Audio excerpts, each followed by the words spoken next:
one of NetElixir's Insider Insights Week, a two-webinar series that will look both inward and outward to illuminate aspects of your strategy that are often overlooked. Today's focus is content user experience, and be sure to join us tomorrow at 2 p.m. for our Marketplace Strategy webinar and a chance to win a MetaQuest 2. About NetElixir, NetElixir helps e-commerce brands find and engage high-value customers and acquire game-changing insights. With 18 years of digital marketing experience and 13 years of international search marketing experience, we've been able to help more than 600 e-commerce brands and launch our very own proprietary customer intelligence platform, Elixir Insights. NetElixir is also a proud member of the Google Leadership Circle. I'm happy to introduce our speaker today, Shelby Simon, Director of Content Strategy here at NetElixir. Shelby specializes in driving performance through storytelling and has over a decade of e-commerce advertising experience and has won an Airman's Creative Award for her work. Before I hand it over to Shelby, I just want to remind everyone to feel free to drop any questions through the Q&A box, and we'll do our best to answer them at the end of this session. Shelby, I'll hand it over to you. Thanks so much, Sana. So welcome, everyone. I'm very excited to talk about content user experience today. And before I do that, I want to talk a little bit about our team here at NetElixir and why we're qualified to be the experts on content user experience. NetElixir's content department is really unique. Our approach uses a combination of empathy, technology, and just a little bit of magic to really drive branding and storytelling for performance marketers and e-commerce brands. We have over 30 years combined experience, and we really specialize in designing human-to-human moments that help your brand connect with your high-value customers, both new audiences and loyal shoppers. When you work with us, you can really expect that we will capitalize on trends, we'll use data to drive insights, and we'll position your brand competitively in the market in every piece of content that we do. So what is content user experience? Like many writers, when I am looking to explain something, I often start with the dictionary.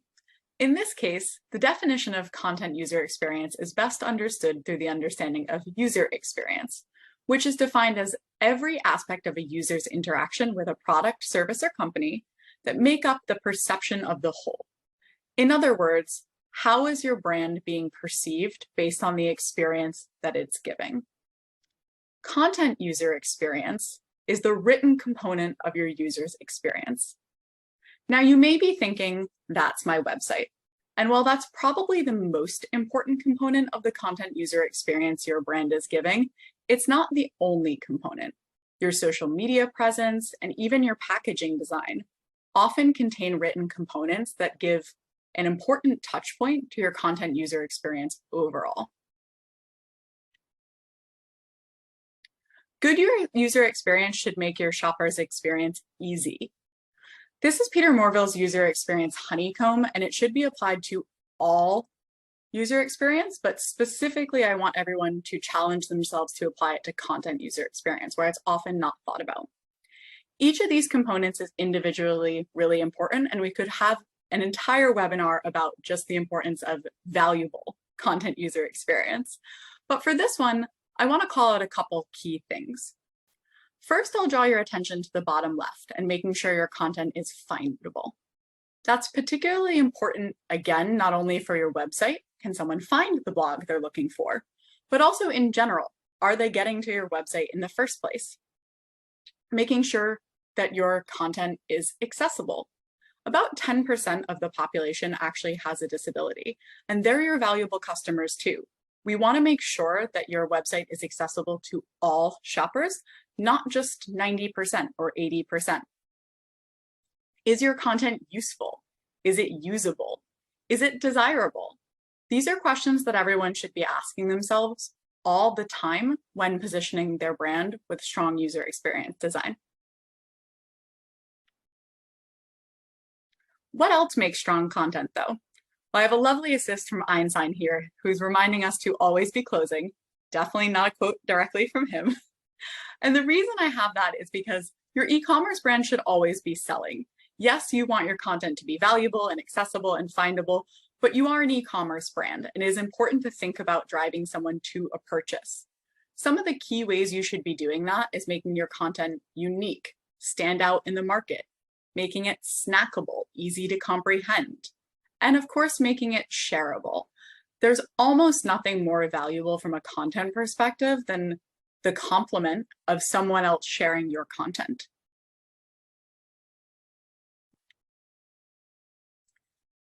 Another way that, other than the honeycomb, to ask yourself if you have strong content user experience are 10 questions. And I'm going to go through some of these questions to really emphasize why just asking them isn't quite enough, but really you need to be taking a strategic approach. So is it authoritative? This is important for two reasons. One, you want your brand to be an authority on whatever it is you are the expert in, be it shampoo or skis. And two, from a search engine optimization perspective, authoritative content is really critical. This, of course, will help with the findable component of our honeycomb. Is it informative? That it makes it useful, it makes it snackable, it makes it important, it makes it valuable. Is it easy to navigate?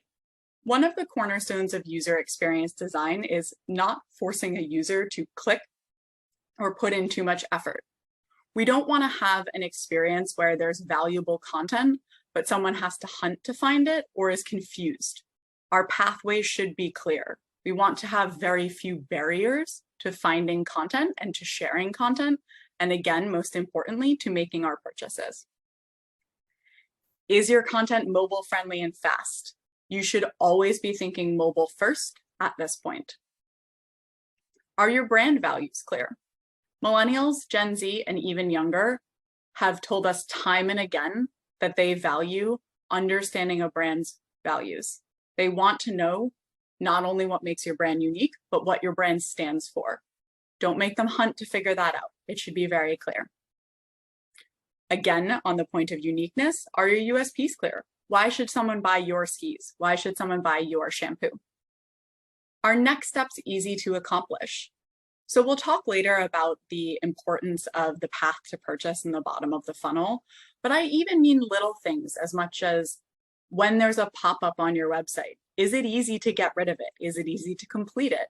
We don't want to increase user frustration because that translates into frustration with your brand. Was my content written for my audience? It's not enough to just say this content is valuable. You need to be taking it one step further and say it's valuable for my shoppers. I understand how my audience wants to be communicated to. I've taken the time to ask. I've solicited feedback. I know what connects with them. Very similarly, was my content written for humans? Long gone are the days of keyword stuffing. Search engine optimization is critically important, but the best way to do that is writing strong content for humans, not content for algorithms. And last but certainly not least, is my content well written? Did I take the time to spell check, grammar check, make sure it's at a level that can be comprehended by everyone? These are things that you're probably thinking, of course I did, but I'm always astounded at how many times, unfortunately, content is made live without even a spell check. So making sure content is well written is a very critical component of good content user experience.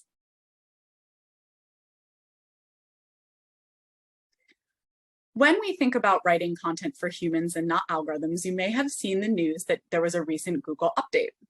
This week, actually, Google launched the quote, helpful content update, which better ensures that people see exactly what it sounds like, helpful content, but is particularly important because this is where Google was really putting a stake in the ground saying that content needs to be written for humans and not primarily for search engine traffic.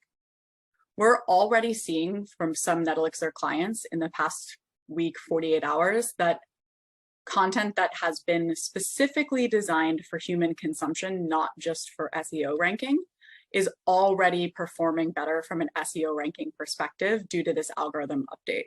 So if you're not thinking about your content from a human perspective and you've been very focused on keywords or very focused on SEO, it isn't to say that keywords or SEO are unimportant.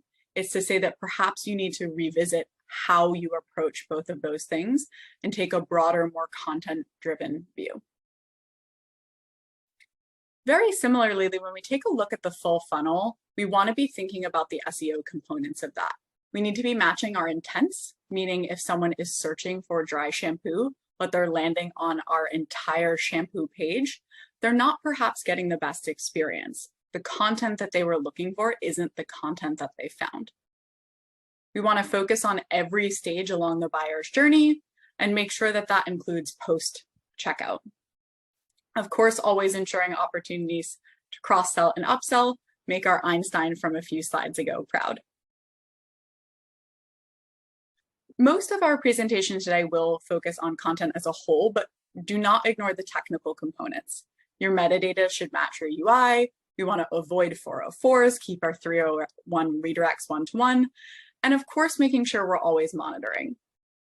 I know I talked about being mobile first and a little bit of a data point to emphasize that further. This year alone, we're expecting mobile device sales to increase by 20% in the holiday season. Do not ignore mobile and do not ignore the importance of a fast mobile experience.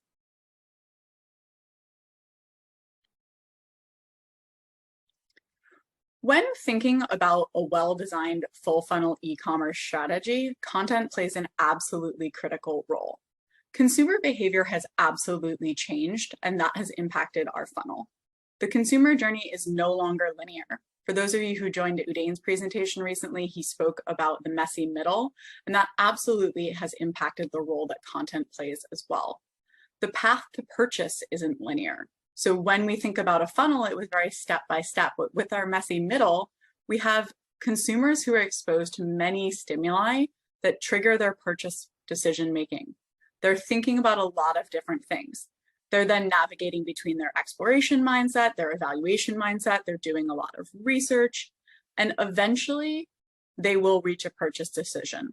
However, in that middle, they've had more options and more touch points than ever before. We want to make sure that there's an experience that will feed into those exposures and influence their subsequent journeys. In other words, yes, we want them to purchase now, but we also want to be thinking about their next purchase from the minute we start to interact with them. And content is an absolutely critical component of a well-designed strategy that accounts for the new messy middle. One of the ways that content accounts for the new messy middle is by reunifying branding and performance. For those of you who have worked with the NetElixir content marketing department before, we talk a lot about content being queen. If you're not familiar with what that means, but you are familiar with chess, you understand that the queen is the key to your winning strategy. The queen really allows you to maneuver and make a lot of strategic decisions and to account for how the other players are playing chess as well. Much like in chess, your good strategy for content will react to current trends, even if you have a plan. So yes, our first step that we've been talking about in this webinar is making a content strategy plan and making sure we're addressing the full funnel with our new messy middle. However, it's not enough to have a plan. You need to nimbly react as things change as well.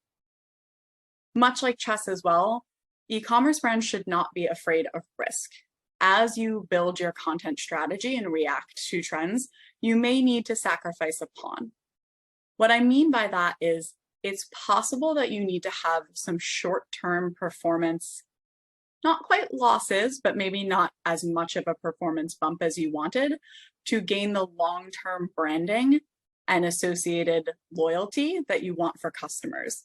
We want people to purchase repeatedly, and we want our content to drive repeat purchases, not just having someone once.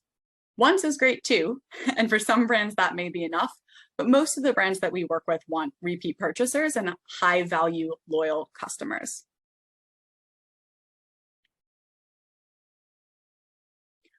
When thinking about our funnel, I want you to think about not only the new messy middle, but also that it's a little bit like an iceberg. There's more happening below the surface, and that is beyond the bottom of the funnel or our checkout. One of the most critical components of content user experience improvements is improving your checkout experience for your brand. A couple things to look at. Can you check out as a guest easily? Again, not requiring a ton of clicks. We don't want to make it frustrating to check out as a guest. Are your shipping costs upfront? Almost nothing will drive someone to abandon cart as much as thinking they have free shipping and finding out it is actually a charge, typically a larger charge, but honestly, sometimes even a charge alone is enough to make someone bounce out. Don't make them hunt for the information. That should be clear well before they're in the very tip of the bottom of the funnel here. Are autofill forms enabled? Are you making sure you keep users on conversion pages? In other words, if they need to add something to cart or edit something, can they do it right there? If they want to apply a discount code, can they do it right there? Backtracking, again, making that user friction increase, often leads to cart abandonment. Diversified payment options are also vital for reducing cart abandonment. We've all seen the rise of buy now, pay later, making sure mobile pay, such as Apple Pay, is enabled. All of these little things add up to decrease user friction and increase user purchase. So do not ignore the very bottom of the funnel when thinking about your content user experience. All right, we will now take questions from both audience members and the chat if anyone has any. Awesome. Thank you, Shelby. That was super insightful. As an avid online shopper, you definitely hit all the points to a great user experience. So we did have some questions come in, so let's jump into it. So what are the top 3 crucial pages I should focus on? That's a great question. I appreciate someone asking it. So I would say the first one is definitely your homepage, as that is going to be kind of like the opening storefront for a lot of your users, and you want to make sure that that gives a great experience. It's also going to be people's home base, so if they do get confused, they're going to go back there. You want your homepage to be fantastic. Your next one will be your FAQ page, because if someone is looking for that shipping information, we want to make sure they can find it. They'll kind of go there to look for anything. That's also a good place to put brand values if you do need to put them somewhere and you're not quite sure and you want to just have them live somewhere. And then last but certainly not least would be your checkout page. We just went over why that's so critical. Awesome. Next question. What is the biggest mistake brands tend to make when it comes to content user experience? I would say the biggest mistake that people make when it comes to content user experience is not having a plan. Specifically, people will react to things. I need to update my homepage. I'm losing ranking and I'm going to add updated category page content. But they're not really putting together a strategic plan for content user experience and for content as a whole that allows them to capitalize on a full funnel e-commerce strategy and take advantage of good opportunities instead of just reacting to changes in the market or reacting to changes in their own brand performance. So definitely the biggest mistake is thinking that you can kind of just spot check and not have to have a plan in place. Awesome. We have a couple more. So do you have any recommendations on length of written content on a product page? You know, there are a few answers on this, but ultimately it does depend on the brand. I think the length should be long enough so that someone is actually understanding what makes your product stand out, why it's unique, they're getting all the information they need. It does include keywords that are important, not necessarily just for an algorithm, but specifically because if someone is looking for things and they're scanning your website, they're able to find the information they need. Ultimately, it's not really about a character count or a word count. It is about the value of the content itself. I know it would be easier if I was able to just say a certain number of words, but it really is about the value of the content and the usability of it. Thank you. Next question. How often should I refresh my content? Very similarly to the last question, I'll have to open by saying that that does depend on the brand. But ultimately, you should be refreshing your content enough so that your brand website always gives a strong content experience. For some brands, that may be weekly. For some brands, it may be enough to do a monthly update. Typically speaking, what we recommend is at least a monthly blog so that there is something that's fresh all the time and you do have something to share regularly. But for some brands, they may need content much more regularly than that. It's something to start with and test to figure out what works best for your brand. Great. And for our last question, what are the best practices for testing content? Ooh, that's a great question. I would say the best practices for testing content are First, making sure you have defined goals and measurement. So it's great to do testing, but like any test, if you haven't actually set your parameters and you don't know what you're measuring against, it's not nearly as valuable. The second thing, as I mentioned, soliciting feedback. It's not as much of a formal test, but you do want to make sure you're asking for feedback. You're asking your audience what they want to see. And then last but certainly not least, making sure that you're regularly looking at establishing your baseline. We can't know what's working and we can't account for things like seasonality if you're not looking at that. So really making sure that you have feedback, you have a plan in place to measure things, and then also establishing your baseline are going to be the most important components to start off with. Awesome. And we did have one more question come in. Is the About Us an important page, and what are your recommendations for it? It is absolutely an important page. It probably would have been my fourth if someone had asked me for 4 and not 3. The recommendations would be to make sure you're telling your brand story on your About Us page in a way that conveys what makes you unique, what makes your brand valuable, and then also the history of your brand. Much like having a good conversation, when a shopper is reading an About Us page, they're giving you the opportunity to say, take a chance to get to know me. And in that, you should be conveying your history, what makes you special, and also it's a great opportunity to have some authoritative content from a search engine optimization perspective. So any good storyteller, any good writer can use that as an opportunity to introduce someone to your brand, but also make a fan of them. And then, of course, build ranking for SEO. About Us page is really important. Awesome. Well, thank you, Shelby, and thank you to everyone who joined today.